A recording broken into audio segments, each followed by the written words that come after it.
ಕೆಲವರು ಏನ್ ಅನ್ಕೊಂಡಿದ್ದಾರೆ ಅಂದ್ರೆ ಪೂಜೆ ಅಂದ ಕೂಡಲೇ ಭೌತಿಕವಾದ ವಸ್ತುಗಳನ್ನ ದೇವ್ರ ಮುಂದೆ ಇಡೋದು ಅಂತ ಅಷ್ಟೇ ಅನ್ಕೊಂಡಿದ್ದಾರೆ. ದೇವರು ಅಂದ್ರೆ ನಾವು ಒಂದು ಕೊಟ್ರೆ ಆ ಒಂದು ಶಕ್ತಿ ಒಂದ್ ಕೊಡುತ್ತೆ, ಕೊಟ್ಟು ತಗೊಳ್ಳೋದು ಅಷ್ಟೇ ದೇವ್ರ ಪೂಜೆ ಅಂತ ಅನ್ಕೊಂಡಿದ್ದಾರೆ. ನೋಡಿ, ಇದರಿಂದ ವ್ಯಕ್ತಿಯ ಜೀವನದಲ್ಲಿ ಯಾವುದೇ ಒಳ್ಳೆ ರೀತಿಯಲ್ಲಿ ಬದಲಾವಣೆ ಆಗೋದಿಲ್ಲ.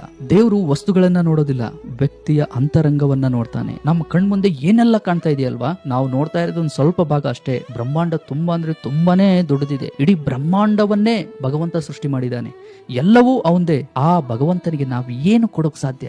ಹೀಗಿರುವಾಗ ಭಗವಂತ ಏನಾದ್ರು ನಮ್ಮಿಂದ ಭೌತಿಕವಾದ ವಸ್ತುಗಳನ್ನ ಬಯಸ್ತಾನ? ನೋಡಿ, ವಾಸ್ತವವಾಗಿ ಹೇಳ್ಬೇಕು ಅಂತಂದ್ರೆ ದೇವರ ಪೂಜೆ ಅಂದ್ರೆ ನಾವೇನು ಒಳ್ಳೆ ರೀತಿಯಿಂದ ಮಾತಾಡ್ತೀವೋ, ಒಳ್ಳೆ ಕರ್ಮಗಳನ್ನ ಮಾಡ್ತೀವೋ, ಒಳ್ಳೆ ರೀತಿಯಿಂದ ವರ್ತಿಸ್ತೀವೋ, ಇದೇ ನಿಜವಾದ ದೇವರ ಪೂಜೆ. ಇಡೀ ಬ್ರಹ್ಮಾಂಡವನ್ನೇ ಸೃಷ್ಟಿ ಮಾಡಿರೋ ಆ ಭಗವಂತನ ಮುಂದೆ ನಾವು ನಿಂತಿದೀವಿ, ಬೇಡ್ಕೊಂತ ಇದೀವಿ ಅಂತಂದ್ರೆ ಮಧ್ಯದಲ್ಲಿ ಯಾವುದೇ ಭೌತಿಕವಾದ ವಸ್ತುಗಳು ಬೇಕಾಗಿಲ್ಲ.